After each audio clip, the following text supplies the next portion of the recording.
In the last section, you work on the activities. As a consultant, what recommendation that you would give to this scenario?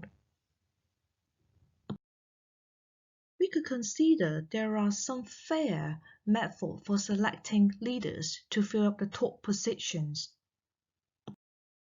One of the selection methods that we can consider is 360-degree assessment. But you still have some issues that we have to concern. First is the issues of self-enhancement. The candidate may use these assessment methods to self-enhance and self-development because giving the feedback from different parties will allow them to improve their performance as a whole. Besides that, we also need to pay attention to the raters because some of the raters are not being well trained in the leadership assessment. And so it will create lots of the bias if they are not being well trained. And number 3, the raters may not want to negatively impact the candidates. And so even though they have some negative feedback, they hesitate to evaluate.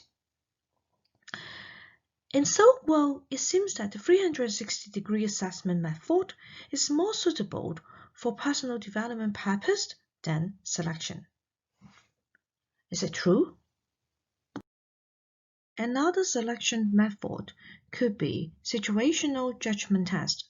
This test usually use the multiple choice format.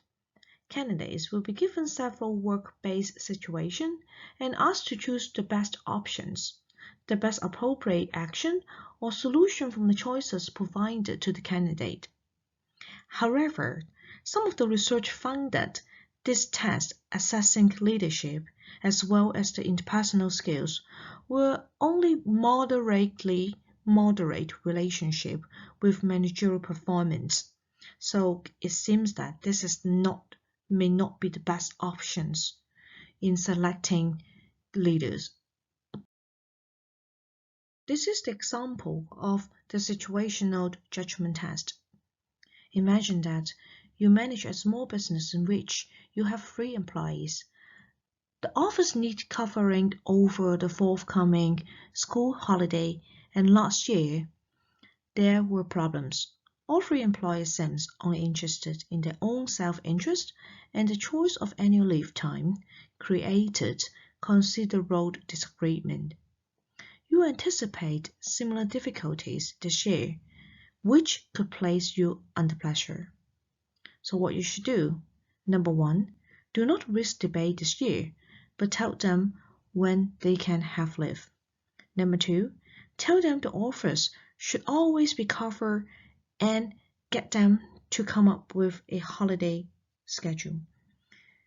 3, call a meeting with all present and come to an arrangement that is acceptable to everyone. And finally, find out each person's preferred holiday time, and then you decide on the holiday time. So, well, this is one of the example that we can see, the situational judgment test.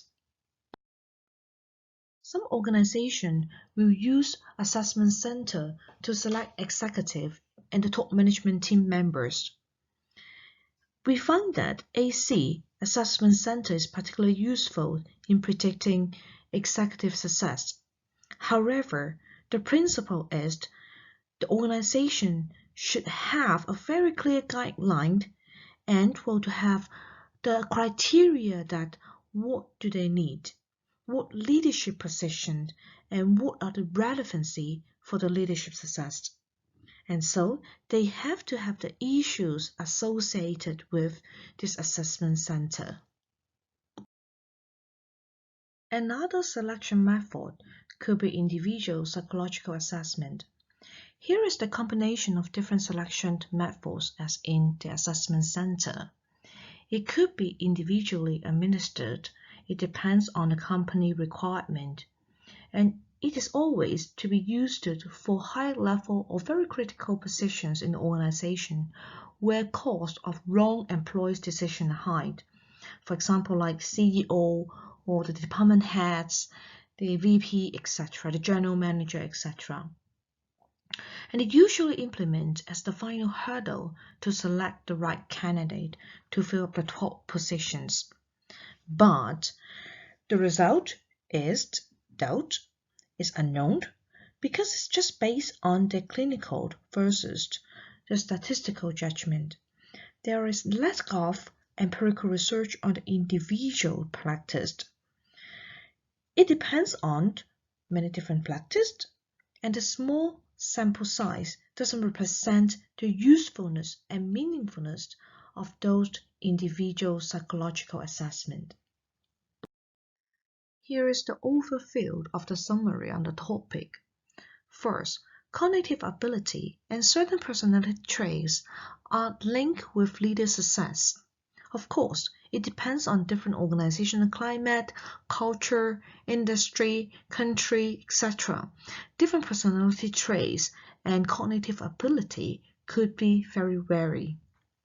Number two, we also need to assess the risk factors for derailment to prevent leader failure, because leader failures could be very costly to the organization. Number three, we also need to pay attention to the cross-cultural leadership selection. We have to identify some factors in predicting expatriate success. Number four, we also need to bear in mind and pay attention that there are some stereotypes in terms of gender and leader issues. And we have to minimize the bias against female applicants for the leadership positions. And finally, we will also take into consideration of some relatively fair method in leader selection, such as situational judgment test, assessment center, and individual psychological assessments. To end this topic, I would like to share a statement with you. Without his armies, after all, Napoleon was just a man with grandiose ambitions. We have to choose the right candidate to fill the top and leadership positions in organizations. Probably, our aim is not to choose the highest qualified candidates. Instead, we have to choose the most best fit candidates to fill the positions. Otherwise, no matter what ambitions they have, they cannot become an effective leaders. The last but not the least, I would like to say thank you for attending this lecture. If you have any question, just send me an email and I'm very happy to discuss with you. See you in seminar soon. Bye-bye.